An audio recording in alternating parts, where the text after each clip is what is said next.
Hi guys. അപ്പോൾ first തന്നെ ഒരു കാര്യം പറയുന്നു, എൻ്റെ മറ്റേ അക്കൗണ്ട് പോയി. അപ്പോൾ ഈ വീഡിയോ കാണുന്നവർ എന്നെ സപ്പോർട്ട് ചെയ്യണം, ഫോളോ ചെയ്യണം, ലൈക്ക് ചെയ്യണം, ഷെയർ ചെയ്യണം. ഓക്കെ ഗൈസ്, അപ്പോൾ നമുക്ക് വീഡിയോയിലോട്ട് പോകാം. അപ്പം ഗൈസ്, ഇന്നത്തെ ഒരു ചെറിയൊരു മിനി വ്ളോഗാണ്. അപ്പോൾ നമ്മൾ കുറച്ച് സാധനം വാങ്ങാൻ വേണ്ടി കടയിൽ പോവാണ്. ഈ മാസം അവസാനം എൻ്റെ ഒരു കസിൻ്റെ കല്യാണമാണ്. അപ്പോൾ അതിന് പോകാൻ വേണ്ടി എന്തായാലും വീട്ടിൽ പോയി കഴിഞ്ഞാൽ സാധനം വാങ്ങലൊന്നും നടക്കത്തില്ല, അതുകൊണ്ട് ഇവിടുന്ന് മേടിക്കാമെന്ന് വെച്ചു. മൂന്നാറാന്ന് പറഞ്ഞിട്ട് കാര്യമൊന്നുമില്ല, ഇവിടെ നമ്മുടെ നാട്ടിലെ പോലെ തന്നെ നല്ല ചൂടുണ്ട് ഗൈസ്, നല്ല പൊള്ളുന്ന ചൂട്. അങ്ങനെ ഗൈസ്, നമ്മൾ അവിടുന്ന് നടന്ന് കടയിലെത്തി. അവിടുത്തെ കണ്ണാടി ഇഷ്ടമായതുകൊണ്ട് തന്നെ കുറച്ച് വീഡിയോ ഒക്കെ അവിടെ നിന്ന് എടുക്കുക. അവിടെ ചെല്ലുക, കണ്ണാടി കാണുക, അപ്പോൾ തന്നെ എനിക്ക് വീഡിയോ എടുക്കണം. അപ്പം ഗൈസ്, നമ്മൾ കമ്മൽ തപ്പുകയാണ്. ഫസ്റ്റ് തന്നെ നമ്മൾ കമ്മലാണ് തപ്പുന്നത്. നമ്മൾ തപ്പിയ കമ്മൽ എന്തായാലും നമുക്ക് കിട്ടത്തില്ലെന്ന് എനിക്ക് 100% ഉറപ്പായിരുന്നു. കാരണം ആ കട അത് ഞാൻ കാണിച്ചു തരാം. അതുകൊണ്ട് ഇത് കണ്ടു, ഇതുപോലത്തെ കളറാണ് നമുക്ക് വേണ്ടത്. ആകെ ഒരു ഈ കമ്മൽ മാത്രമേ ഉള്ളൂ. കമ്മലും കിട്ടിയില്ല, വളയും കളറിൽ കിട്ടിയില്ല, ഒന്നും നമുക്ക് കിട്ടിയില്ല. അവസാനം ഞാൻ ഈ വള എടുത്ത്, കുഴപ്പമില്ലായിരിക്കും എന്ന് വിചാരിച്ചു.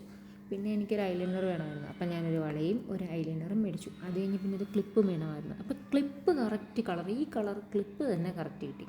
പിന്നെ ഒരു മോതിരം മേടിച്ചു. ഞാൻ മോതിരമൊന്നും ഇടാറില്ല, എന്നാലും ഒരു മോതിരം മേടിച്ചു. പിന്നെ അത് കഴിഞ്ഞ് ക്ലിപ്പൊക്കെ കുത്തി എന്നിട്ടൊരു വീഡിയോ ഒക്കെ എടുത്ത് കൊള്ളാമല്ലേ, എനിക്ക് ഒത്തിരി ഇഷ്ടപ്പെട്ടു ഗൈസ്. അപ്പോൾ ഗൈസ്, ഇന്നത്തെ വ്ലോഗ് ഇത്രയേ ഉള്ളൂ. ബൈ ടാറ്റാ, അടുത്ത വീഡിയോ കാണാം.